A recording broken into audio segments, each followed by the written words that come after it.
Welcome to Sri Lanka, less traveled. A breathtaking view, to say the least. From here it is a sheer drop of over 800 feet to the valley below, and then beyond it rises to offer the visitor a one-of-a-kind panoramic mountainscape. Grand, yes, but there is an adventure even grander about to happen. As this group of adventurers is about to unravel, they are a breed of young adventurers that yearn to take their outdoor excursions to a whole new level. By kindling a different fire in them, to them the journey begins here, the stately bungalow of a colonial superintendent. So these young adventure enthusiasts are here gathered to take a path that is less traveled. The estate management is ever keen to offer their hospitality, share the estate's colonial nostalgia to visitors that come by, and some inevitable present-day predicaments as well. Fresh as the morn, the group is all geared up to take the trek up the tea trail. Before arriving at the bungalow, their hour's journey from Nawalapitia was scenic, to say the least, with a colonial-style bridge arching over Kadianlana waterfall. Of course, we did not need a plaque to tell us the location of the bungalow. This giant of a tree with its red flowers was an unmistakable marker. In fact, in colonial times, these flame of the forest, as they are called, were planted near Superintendent's bungalow as a navigational aid.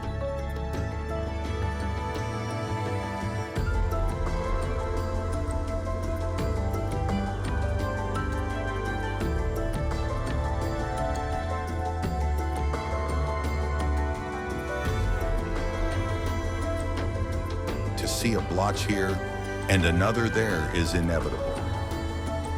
All of the estate, however, is not a lush, rolling field of tea. There are challenges to overcome.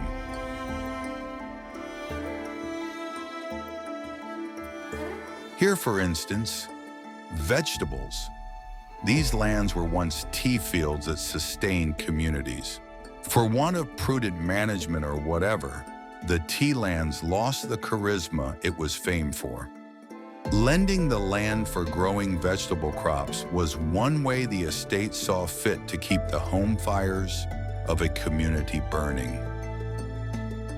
Some farmers of the community are even more enterprising to better the yields for even higher gains when the demand is great.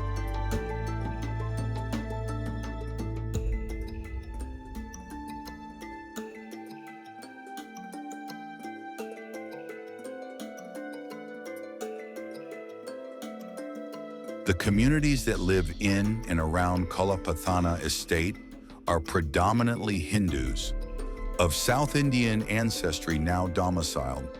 Sacred to them is this hallowed ground. The Koval, just like their hard-working spirit, obeisance to religious customs is equally fervent in them.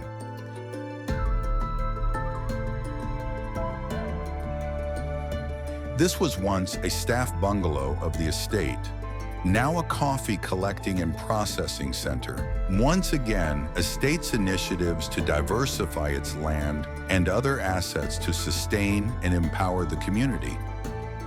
These beans, sun-dried inside a polytunnel, is the collective harvest of the community that lives surrounding the estate. High-yielding nursery plants are given to them to grow in their homesteads. Using state-of-the-art techniques, the processed coffee has a market and a reputation that is worldwide. The young adventurers have reached the high point of their trekking, the summit plateau. This plateau, too, was once tea, then taken over by invasive grass. The present management is fighting hard to salvage it in economic terms, with a plantation of trees. A losing battle, it seems. But not when enthusiast visitors like these arrive at the estate.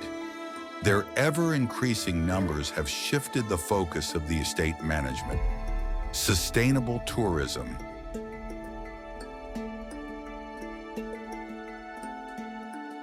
The entire plateau is now a dedicated tourist zone. It has an enclave of forest, a remnant of pristine glory, a nugget of biodiversity. Beside the brow of the sheer cliff is a fully furnished visitor facility.